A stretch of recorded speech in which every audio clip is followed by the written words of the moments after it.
On today's show, we are going to be breaking down the draft grades for the 2024 class, as well as the prospect pool for the Chicago Blackhawks.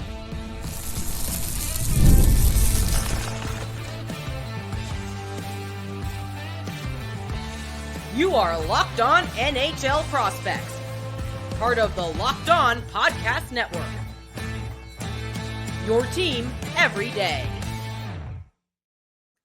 Hello, and welcome back to Locked On NHL Prospects, part of the Locked On Podcast Network, your team every day. On this show, we break down everything prospects related for you 5 days a week, Monday through Friday. I'm Sebastian Hyde, the Director of European Scouting over at Dobber Prospects, typically joined by Hadi Kalakesh, who is unfortunately still down with illness at the moment, but hopefully he will return soon and recover quickly. But we're going to continue the series that we kicked off yesterday by digging into the prospect pools and the draft grades of every single NHL team following the draft order for the 2024 class. But before we jump into the show today, today's show is brought to you by FanDuel. Make every moment more. Right now, new customers get $150 in free bonus bets with any winning $5 bet. That's right, $150 free dollars in bonus bets as long as your team wins. Visit FanDuel.com/lockedon to get started.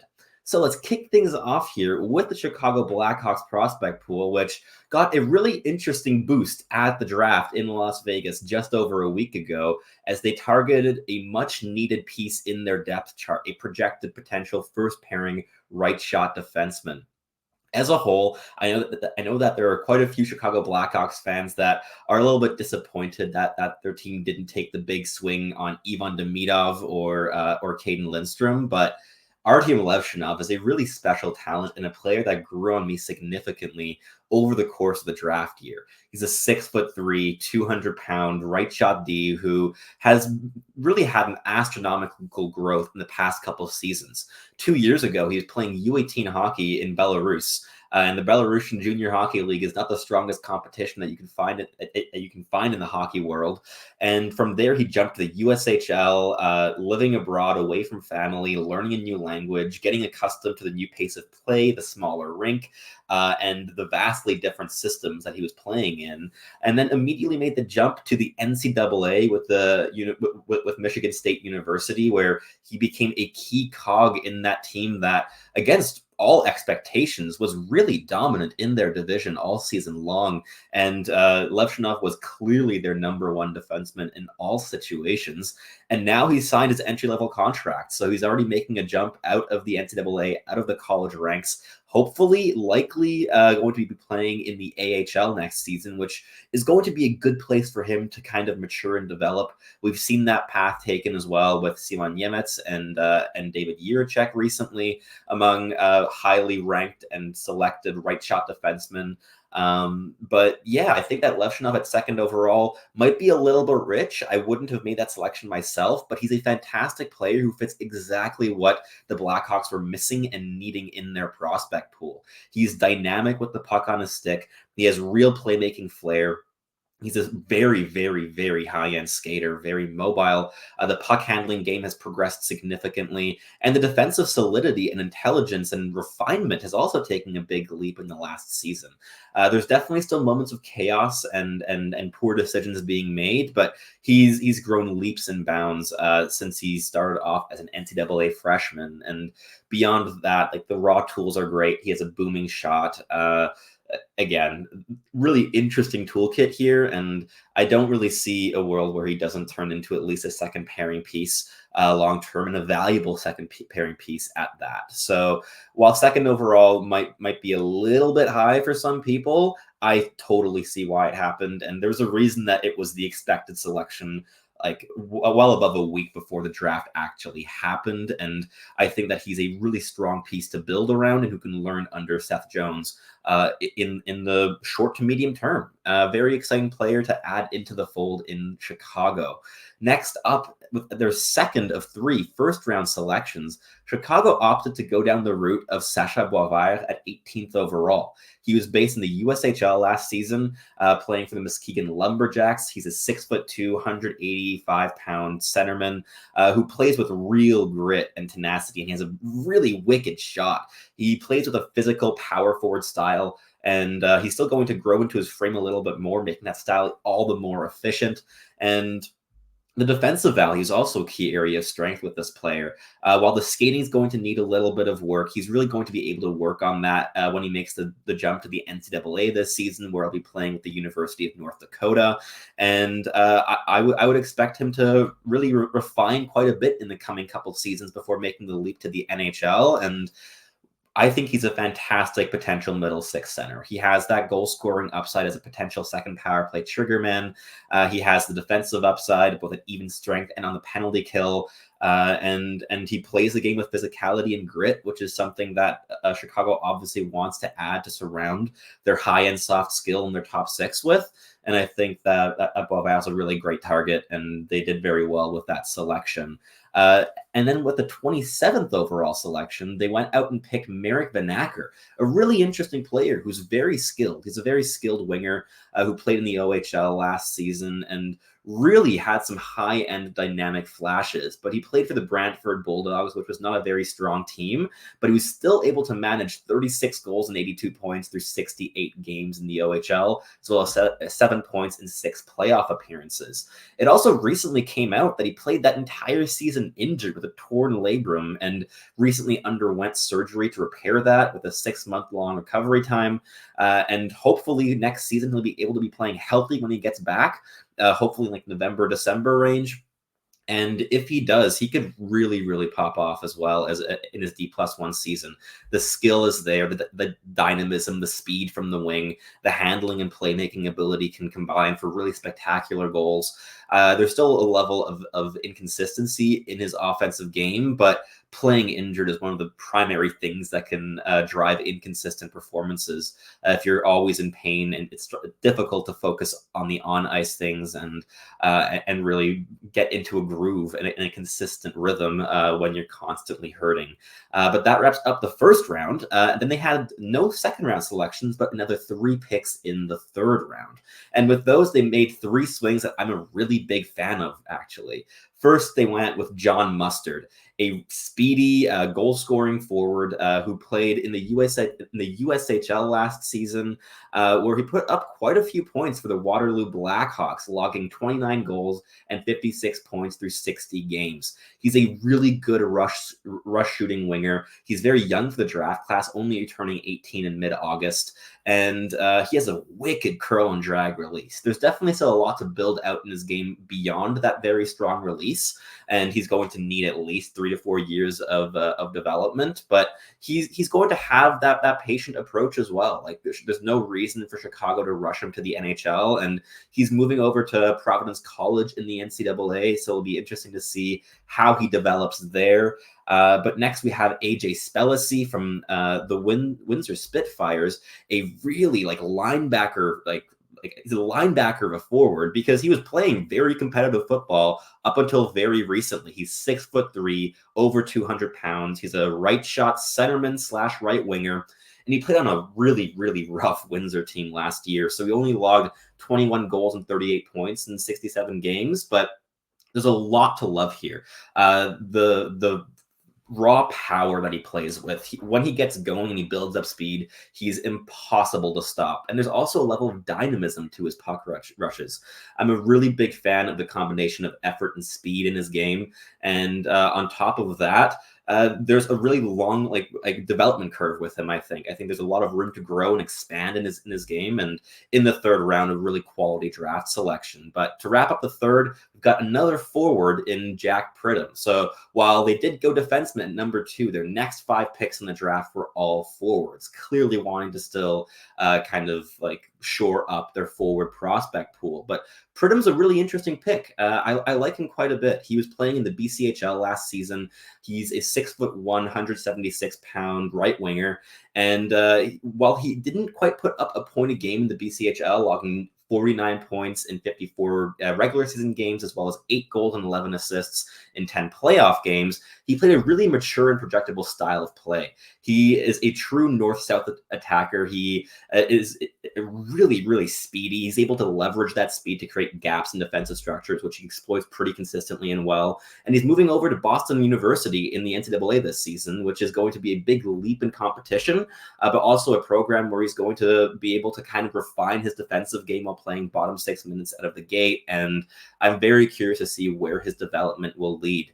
The final 2 picks that Chicago made on draft day were forward Joel Svensson, who is a Swedish D+1, who is a 6'1", 185-pound right shot winger. And this past season, he kind of bounced around the leagues. He played in the J20 in Sweden, logging 24 goals and 33 points in 25 games, as well as Hockey Etan, which is the 3rd division of pro hockey, where he scored 8 points in 10 games. And he also logged a solitary point in his 7 SHL appearances.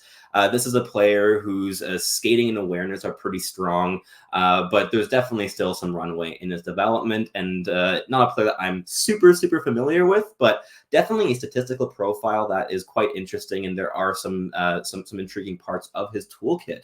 And in the 5th round, those are the swings that teams will take. And the last pick of the draft was a really big defenseman, Ty Henry.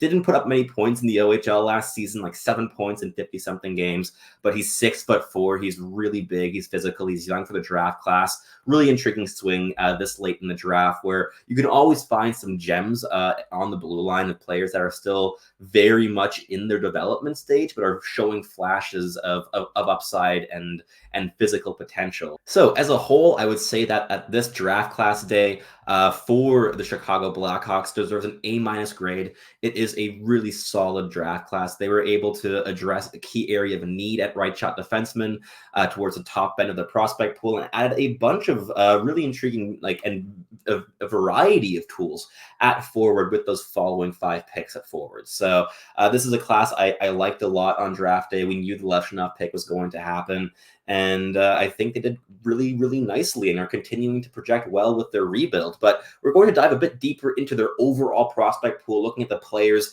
that they've already acquired and accumulated over the past couple years, and how this draft class fits into that pool in the following segment. But first, a quick word from our sponsors over at FanDuel.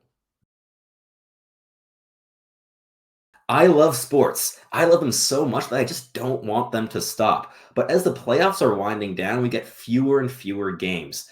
But FanDuel still lets me stay keyed in on the action all summer long, whenever and wherever I want. All I have to do is open up the app and dream up bets anytime I like and whenever I'm in the mood. This summer, FanDuel is also hooking up every single customer with a boost or a bonus every single day. That's right. There's something for everybody, every day, all summer long. Whether you want to take your swings on potential upsets like at the Copa America. Is Canada going to make it to the finals? I don't know. We're going to see. But the choice is yours to take your home run swings with FanDuel. So head over to FanDuel.com and start making the most out of your summer. FanDuel, official sportsbook partner of Major League Baseball. Alrighty, let's jump straight into our second segment of the day here, and we're going to be breaking down the overall prospect pool for the Chicago Blackhawks organization. We'll be going by position, starting with forwards, then defensemen, finishing off with the goalies. Then we'll be looking at some needs that the team still has in their prospect pool and wrapping it up with the overall prospect pool grade. So let's start off with the forwards, because there's so much to like here. Obviously, Connor Bedard has now graduated the prospect pool, having already played a fantastic rookie campaign at the NHL level, winning the Calder Trophy. But there's still a bunch of skill and variety in this forward pool. We can start off with Frank Nazar, who played a fantastic season last season, split between the NCAA and got into a couple games at the end of the year in the NHL after signing his entry-level contract. And it was a great comeback after a D+1 season just marred with injuries, where he barely got into any games with that University of Michigan program. But he's going to be potentially a top 6 piece in the NHL this season if he wins that job out of camp. And if he he does, matching him with Connor Bedard at even strength or end on the power play is going to be fantastic to watch. Nazar has a tremendously high motor. He's a very intelligent player who's just as dangerous a playmaker as he is a goal scorer. The combination of intensity and intelligence and skill is something that I think is going to elevate him into a long-term top 6 role, potentially starting off this season, because while Chicago did go out and acquire some veterans, right? They have like the Taylor Halls of the world who's coming back from injury, and they were able to add in guys like Tyler Bertuzzi, Ilya Mikheyev, and Teuvo Teravainen to the mix. I still think that there's enough space there for Nazar if he is able to punch through into that top 6 to really do some damage, because he has that skill, the intensity, and the intelligence to make it all work even at this young of an age. Next, we have Oliver Moore, who is still progressing in the NCAA and didn't produce quite as many points as people may have been expecting as a D+1, but is still a fantastic prospect. He's a tremendous elite level skater and playmaker, and that combination, I think, is going to serve him tremendously well. Whether he ends up as a top 6 piece at the end of the day, a complimentary guy on the first line, or a third line contributor, wherever he ends up in the lineup, he's going to be able to make a difference. He's so intelligent defensively. He has a really high motor as well. He's constantly in the position that you need him to be. And that refinement in his game is also going to facilitate his transition to the NHL game when he does sign his entry-level deal. Sacha Bovaya was also a fantastic addition to this forward prospect core at the draft, as I was mentioning in the last segment. And Marek Vanacker could really pop with a bunch of skill if he progresses nicely as a D+1 and is able to play healthy and comfortably for the first time in a while. Nick Lardis, who was a second-round pick a year ago, continues to just be a goal-scoring phenom at the OHL level for the Brantford Bulldogs, and I think that he's also a guy that could be a second-line goal scorer when all is said and done in his development. But he's still going to need a couple more seasons. He's undersized, and there's still some level of immaturity in his off-puck habits, especially defensively. But next, we have Ryan Green, who's been playing some tremendous hockey at the NCAA level. He's physical, he's mean, he gets to the dirty areas, he plays really well inside contact and under pressure, and he's exactly the kind of prospect that you want to fill in your bottom 6 long term. Same can be said about a guy like Martin Misiak, another pick from the 2023 draft class, who plays with intensity and grit and intelligence, very defensively sound, but also can contribute with some depth offense down the road. Colton Dach is kind of along the same lines, but he has a lot more size and physicality. Played a really good season in the AHL last year as a professional rookie. And while he doesn't have that top 6 upside that his brother does in Kirby Dach, he still does have that NHL potential, especially in a more depth role where he's able to insulate soft skill players and play a bit of a hard-nosed style. John Mustard, recently acquired at the draft as well, is going to be able to add some speed and goal scoring off the rush. Paul Ludwinski is a really speedy two-way center whose production hasn't really popped off with Kingston in the OHL just yet, but he's making the leap to professional hockey in the AHL this year, and I think he is going to really thrive in the professional environment.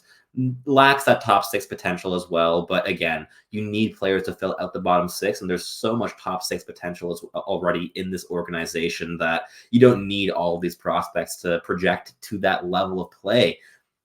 We also have Gavin Hayes, who just lit up the OHL last season in production, and he's also making the leap to Rockford in the AHL this season. So Rockford's going to be a really fun team with a lot of young talent and skill this upcoming year, and you still have guys like Spellacy and Jack Pridham in the system that are just going to be chugging along in development for another 3 to 4 seasons as well. But at defense, Artyom Levshunov has really revamped that system. Of course, Alex Vlasic's been a revelation for Chicago, but adding some more offensive two-way punch, especially as a right shot, was really important for that system. And Levshunov brings just yet that. Apart from him, you still have Sam Renzel, who's developing nicely in the NCAA. He was just under a point a game as an NCAA rookie last year, but he's just been chugging along in the background with his development. He's still going to need a couple seasons, I think, at least 2 years, probably 3, before he becomes an NHL impact piece. There's still so much rawness in his game.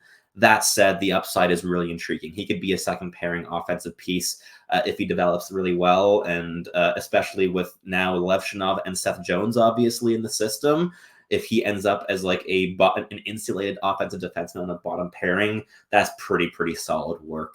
And we also still have a couple left shots here with Ethan Del Mastro, who's been really solid in his development. He could even threaten for an NHL role this upcoming season. Really intriguing player who brings a combination of intelligence and physicality to the equation, and especially with Alex Vlasic already playing some fantastic hockey in the NHL, having a stylistically comparable player playing on third pairing with Ethan Del Mastro could work really nicely with Chicago. And they still have Nolan Allen as well, who I don't really see the top four upside with this player, which you may have hoped for, having been a first-round selection just 2 or 3 years ago. But he's still chugging along in his development, and he could be a valuable third pairing defenseman in not too long from now. We'll give it 2 years time and he could get there. And finally, in goal, we have Drew Commesso and Adam Gajan as the two notable goaltending prospects. Commesso has been playing in the AHL with Rockford and will be looking to take a step this season in terms of upping his save percentage, gaining experience, gaining composure. And Adam Gajan will finally be making the jump to the NCAA. The first goaltender selected in the 2023 draft class struggled a little bit in his D+1 season, putting up about an .890 save percentage in the USHL. But he has all the tools to become a really intriguing goaltender at the college level and in the NHL long term, but is still going to need a decent amount of time. Overall, I think that the needs that this prospect pool still has include adding one more first-line winger, which they might be able to do at the next draft in 2025, which is going to be a relatively forward-heavy draft class. So whoever Chicago ends up picking, whether that be in the top 5 or in that 5 to 10 range, I think they'll be able to add a really intriguing prospect in that slot. Maybe adding one more potential first pairing defenseman could be helpful, but with Korchinski and Jones and Levshunov, it's possible as well that Chicago is very happy with how the top end of the defensive prospect pool is looking, and obviously Alex Vlasic's in there as well. And also one more top goaltending prospect. I'm a little bit more sour on Adam Gajan and have some questions still with Drew Comesso's development. That I would personally be wanting to still add another goaltender or two into the pipeline, but they're going to have many more draft selections in the coming seasons to address that need. Overall, this is an A-level prospect pool, and that's not even including Connor Bedard in here. So Chicago's definitely gearing up for a fantastic rebuild, and I think that within 3 to 4 seasons, they'll be contending for a playoff spot in the NHL as well. And once they're there as contenders, I don't think they're going to be leaving that slot anytime soon. This team is going to be built for a long-term contention run, built around a franchise talent in Connor Bedard. But we'll jump into the 2024-25 season projections and hopes and expectations in the next segment. But first, a quick word from our sponsors here at Locked On NHL Prospects.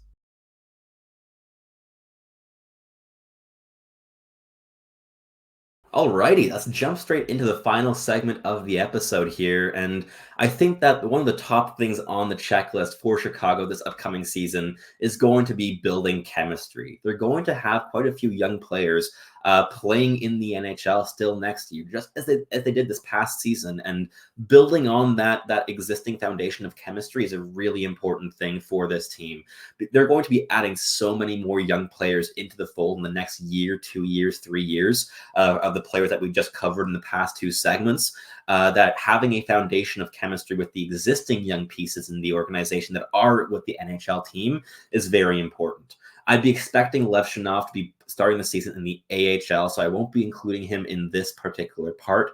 But you still have Connor Bedard, Alex Vlasic, Frank Nazar, Kevin Korchinski, and Lucas Reichel to build around. Those are 6 very young players that will have a lot of veterans around them to insulate them, but are still going to be able to build chemistry between one another, and hopefully on the power play especially.